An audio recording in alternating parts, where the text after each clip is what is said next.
peoples of the worldwide federated internet. What's good?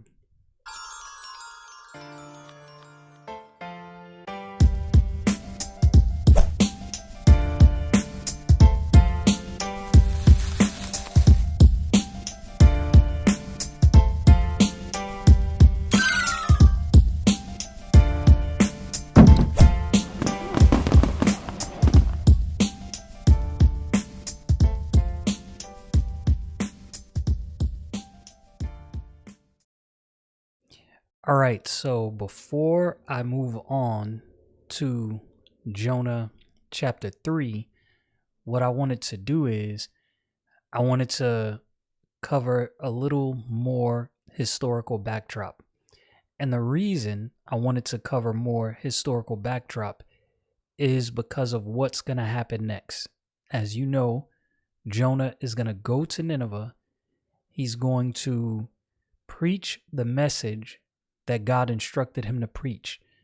And several things, not that it won't make sense, there's several things that you probably will miss if you're missing some historical context. And I keep repeating things like this, and the reason I keep repeating things like this is to drill it into your head so you understand what you may be missing if you're not a student of history. And this is the one thing about the Bible that I love.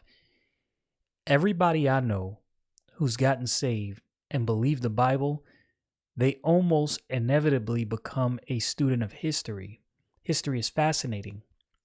The Bible is a story of human history through the lens of interaction with God. So when you look at it that way, then you understand that not everything is covered in the Bible. The Bible doesn't cover every detail. There's many people who abandon the faith because the Bible doesn't cover some issue, or there's something that they saw somewhere and the Bible doesn't address that thing or that issue. The Bible is one complete book. Now, it's a book comprised of many different books from different physical authors, but one spiritual author. Those who are saved, you understand what I'm saying there. So you're not going to have every single human interaction ever throughout history covered in the Bible. That's not what you're going to get. What you are going to get is you're going to get different snapshots, very focused snapshots of history.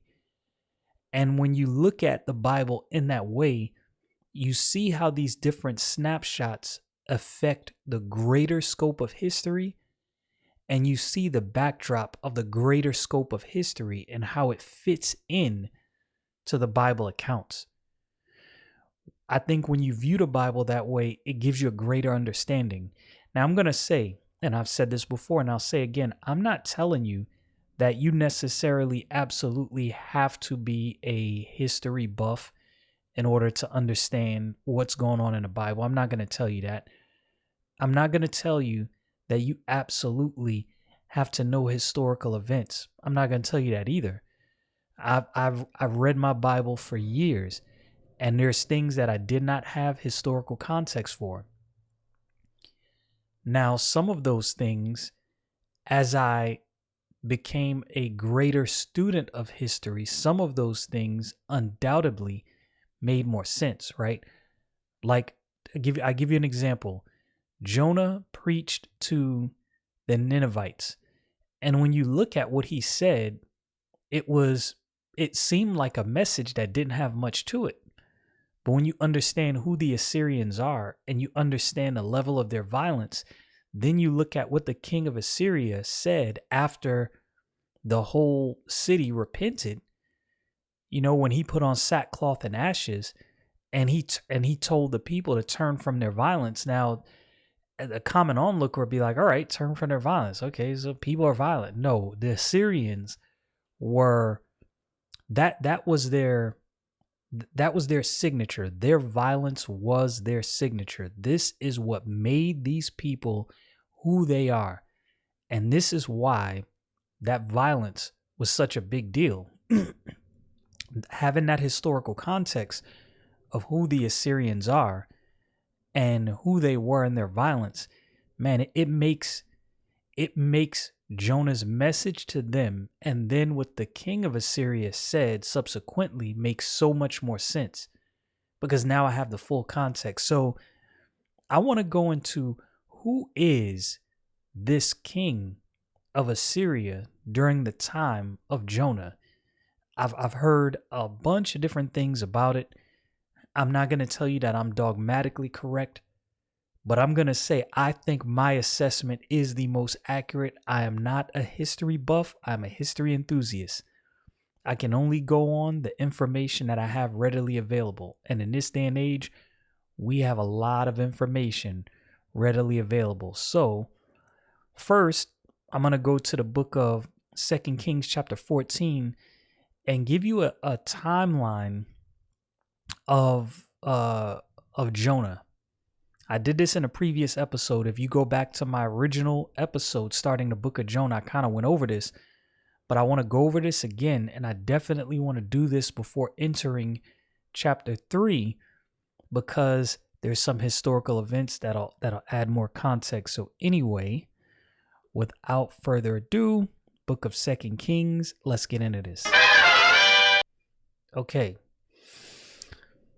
In the 15th, this is 2 Kings chapter 14 and verse 23. In the 15th year of Amaziah, the son of Joash, king of Judah, Jeroboam, the son of Joash, king of Israel, began to reign in Samaria, and reigned 41 years. And he did that which was evil in the sight of the Lord. He departed not from all the sins of Jeroboam the son of Nebat, who made Israel to sin. He restored the coast of Israel from the entering of Hamath unto the sea of the plain, according to the word of the Lord God of Israel, which he spake by the hand of his servant Jonah the son of Amittai the prophet, which was of Gathhepher. So now we know when the time when Jonah was around. And God didn't have to leave us these nuggets. He didn't have to leave us these things. But I think to a history enthusiast like me, when I see God give details, sometimes I think God leaves us breadcrumbs throughout the timeline of history that we can follow. And I think that's why he does things like this. And here's interesting. It says, "For the Lord saw the affliction of Israel, that it was very bitter, for there was not any shut up, nor any left, nor any helper for Israel." So God used a king, Jeroboam, that wasn't even that great. Nonetheless, God saw the affliction of Israel, had mercy on them, and used this king that wasn't really the greatest king, and he wasn't necessarily just and righteous. And he used him, sent the prophet Jonah to prophesy to him, and he restored some of the borders of Israel. Okay, so you have to ask yourself this question. Several questions you probably should ask yourself. How did Jeroboam, being for all intents and purposes, maybe less wicked than some other kings, but still a wicked king in the eyes of the Lord, he wasn't following all the statutes that God laid out for the children of Israel. So how did Jeroboam restore these borders of Israel that were sacked by the Assyrian Empire? The Assyrian Empire, they were rude dudes. They were not playing around. If they took something from you, you were not getting it back. So how did this happen? The Assyrian Empire would have to be dormant at this time for this to happen. And this is where God leaves breadcrumbs throughout the scope of history. So here's what we have. So to understand the time that this was, the timeline and who was king at the time, there's some historical breadcrumbs we have. So the Black Obelisk, which I've gone over in another episode, was found in, I think it was found in Nineveh. Pretty sure it was. Fact check me on that, history buffs and enthusiasts out there. Nonetheless, on the Black Obelisk, we have records of events of King Shalmaneser III. Now we know the time, the rough estimate time of King Shalmaneser III. It was 858 to 824 BCE. And on that Black Obelisk, he mentions King Jehu, right? And Jehu paid what is it called? Obeisance, I think is what it's called, to the king of Assyria. That's recorded. So we know the time of Jehu. So because we know the time of Jehu, and the Bible is very detailed in letting you know how many years a king reigned, who reigned next, right? The Bible's very detailed in this area. So because of that, we have a general understanding of the timeline, right? Okay, so now I'm on this website, BibleOdyssey.org, and it has a timeline of the kings of Israel and Judah, right? So if you go back to Jehu, right, we have the time of Jehu, 842 to 814 BC. And then when you move forward, you have Jehoahaz, 817 BC to 800 BC. You move forward even more, you have Jehoash, 800 BC to 784 BC. Now, and remind you, you have to remember when going over history and historical documents, a lot of these things are approximately, right? So it's not perfect timing, but it's approximate. And it's pretty accurate approximations, right? So now you have Jeroboam II, 788 BC to 747 BC. So this is the king during the time of Jonah, right? This would be who Jonah prophesied to. So this is his time. So how did this king of Israel, excuse me, I got to call. Okay. So how did this king of Israel during the time of the expansion of the Assyrian Empire and the height of their violence, how did he expand and regain the borders of Israel that were taken and removed by the Assyrian Empire? How did he do this? How is this possible? At this point, militarily, and because of their wickedness, with God, they could have conquered this whole land, but because of their wickedness militarily, they were in no position to challenge the Assyrians, no position at all. They didn't have the strength and they didn't have the numbers physically. Again, spiritually, had they listened to God, they definitely would have had the wherewithal to defeat the Assyrians and at a bare minimum hold their land. Okay, so what is this? What is this time? Okay, so he expands the borders of Israel. When you look at that in the context of Jonah being sent to the Ninevites, this makes so much more sense, because what happened is that king in Assyria told the people to turn from their violence. Their expansion was part of their violence. The only way Jeroboam would be able to regain these places in Israel is if the Assyrian Empire lay dormant. And this is why I got excited when I started, researching at a book of Jonah and started looking into historical aspects. I was like, man, we literally have breadcrumbs throughout history for this thing. Okay, so now we go to the kings of Assyria. So this is where some people confuse me. Some people put Jonah around the time of, I think it's Sennacherib, which it's so confusing, because that timeline, because of the Black Obelisk, and because the Black Obelisk discussed Jehu, we know the timeline. We know how the timeline of the kings of Israel mesh up against the timeline of the kings of Assyria. So with that in mind, you could not place Jonah during the time of Sennacherib. That doesn't even make sense. It makes no sense whatsoever. Where you would find Jonah is sometime around the time of Adad Norari III and Shalmaneser IV. Now, I'm going to make my case to you that Shalmaneser IV is the king that Jonah preached to. There's several reasons why. Now, I read an article in the past, and I could, for the life of me, forgive me because I could not find this article. And if you can find the article, bless you. Post it in the comments on my YouTube channel or send me a DM on my Instagram page. But in the article, and this was probably about a year ago, and I wish I would have saved the link, is when I first started doing this research. There was a military general during the time of Shalmaneser the fourth that nobody can explain why this general, for whatever reason, just like ceased military campaigns. Not ceased at, indefinitely, but the way that the Assyrian Empire was expanding, you see a rapid change, and all of a sudden there's this king and his general, and they go dormant. Historians can't explain it.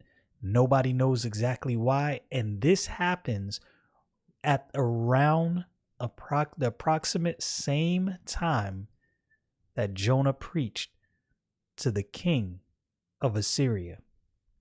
This is not an accident, right? So here's what happens. So if you're looking at me on my YouTube channel or Rumble or wherever you're following me, what you're gonna see is you see Adad Norari III from 811 to 783 BC, Shalmaneser IV 783 to 773 BC. Now, when you compare that against Jeroboam 788 to 747 BC, that falls in that timeline of Jeroboam. And also what you find, so Adad Nawari, we have documents in history and things where you can go and you can, literally see the different things that he did. Now, I'm using Wikipedia. Wikipedia is not the most trustworthy website for history, and I always like to add this caveat. The only reason I use Wikipedia is a lot of this information I definitely read on other sources. The one thing Wikipedia is good about, it is a good aggregate of information. So I don't have to go to, if I verified this on other websites, I don't have to go to a bunch of different places in order to share with you this information. It's all aggregated, but you definitely, if you use Wikipedia, I'm telling you, you definitely have to check against other reputable sources because Wikipedia can't always be trusted. All right, so Adad Nawari III, son of Adad Nawari, what is that, the fifth? I can't remember my Roman numerals. Pretty sure that's 5. Probably young at the time of his father's death. His mother, Shemumerat, may have served as co-regent in his early reign. Adad Nawari's the third's late reign began an obscure period from which few sources survive, and Assyrian officials wielded great power, presumably died of natural causes. So it's possible that Adad Nawari, in the end of his reign, was the person who Jonah preached to.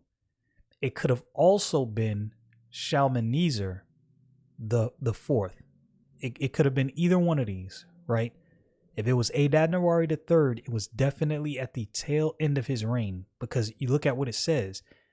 The late reign began an obscure period which few sources survive. You have to realize the Assyrians were very prideful. All of their military campaigns, all of their conquests, the things they did, they documented, and they documented on stone tablets. These dudes wanted to make sure history on in, you knew their exploits, you knew what they did, you knew what they were capable of. They were not missing a beat when it comes to historical records. If you want to see something very interesting, look into the library, I think, is of Ashurbanipal that was discovered in Nineveh. It was a great library, and if I'm not mistaken, this is where I'm trying to remember this one tale. It eludes me, but this is where many historical documents covering the Assyrian Empire were found in that library. Pretty amazing stuff. But for whatever reason, from this period, the end of Adad Nawari. Now, if you're watching on my YouTube channel, when you go to Shalmaneser IV, it says fate unclear due to lack of surviving sources. Ashur-Dan III, fate unclear due to lack of surviving sources. Ashur-Narari V, fate unclear due to lack of surviving sources. Now, this would have fell right in the timeline of Jeroboam III restoring the coast of Israel. Let me read what it says again. He restored the coast of Israel from the entering of Hamath unto the sea of the plain, according to the word of the Lord God of Israel, which he spake by the hand of his servant Jonah, the son of Amittai, the prophet, which was of Gath-hepher. So here's my surmise, what I think happened. I'm going to read some things about Shalmaneser. I think Jonah goes to preach. God sees that the children of Israel, they have no helper. Their kings are terrible. Their kings are not doing what they're supposed to do. They're not on their game. They cannot be trusted. They're lame ducks, so to speak. God sees that Israel has no helper. There's definitely people within Israel who are serving God, and God's like, you know what? I'm going to have mercy on these people, and even though their king is wicked, I am going to give them a moment of reprieve. God sends Jonah to Nineveh. Jonah's upset, doesn't want to go. We know the story. We know what happened. He goes, he preaches to Nineveh. They turn from their wickedness. Jonah then goes back to Israel. God tells Jonah, okay, prophesy to Jeroboam III. X, Y, and Z, he's going to restore the coast of Israel from the entering in of Hamath to the plain of the sea. I think that's exactly how that plays out. I think several things happen. And of course, we know there's several parallels in the book of Jonah. But I think, one, we see that God doesn't just deal with Hebrews in the Old Testament. God doesn't just offer mercy and repentance to Hebrews. God is dealing with the entire planet and using the Hebrew people as his vessel to deal with the entire planet. And within those dealings, we see the intricacies of what God is doing. And when you look at these breadcrumbs throughout history, you see how the Bible unfolds with history being the backdrop. This is the amazing thing. When people cite the Bible and people try to make it seem like the Bible is this fictitious book and it's not historically accurate, I'm like, you're clearly not paying attention. Because when you read the Bible and you play it against the backdrop of history, man, these things make so much more sense. Let's read some things out about Shalmaneser IV. Neo-Assyrian cuneiform. All right, so, okay, Shalmaneser IV was the king of the Neo-Assyrian Empire from 783 BC to his death in 773 BC.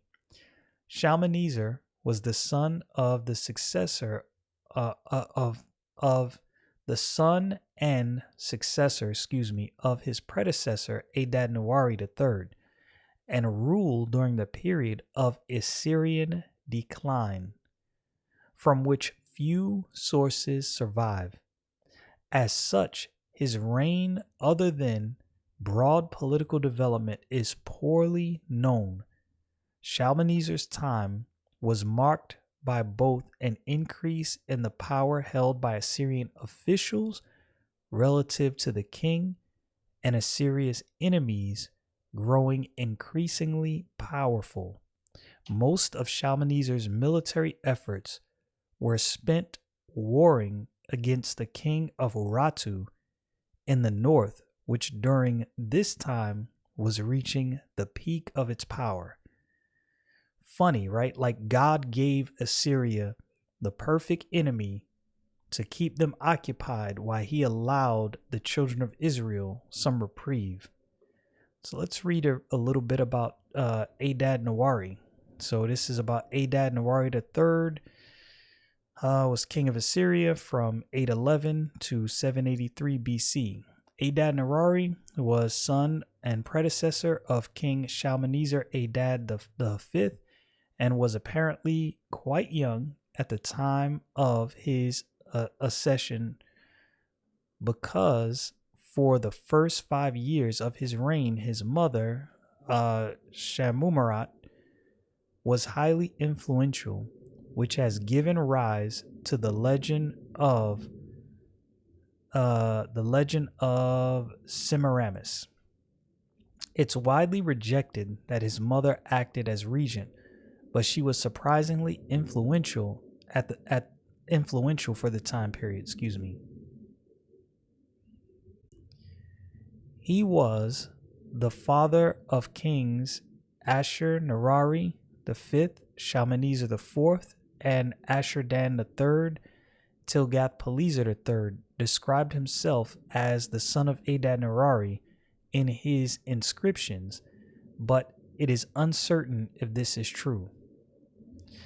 So again, these kings, when you look at these kings and their history relative to what was going on in Israel, to me, despite all the things that I've heard from other people and who they felt like the kings of this time were, it is my belief that Jonah preached either to Adad-Nirari III at the very end of his empire, or it was Shalmaneser IV. And when you look at that against a backdrop of what happened in the book of 2 Kings, and a backdrop of the semi-decline of the Assyrian Empire out of nowhere and for no good explainable reason, that's the thing. When I was reading about that Assyrian general, all of the historians basically come to the same conclusion. We don't understand what happened. We have no idea how the Assyrian Empire, just for whatever reason, randomly goes dormant.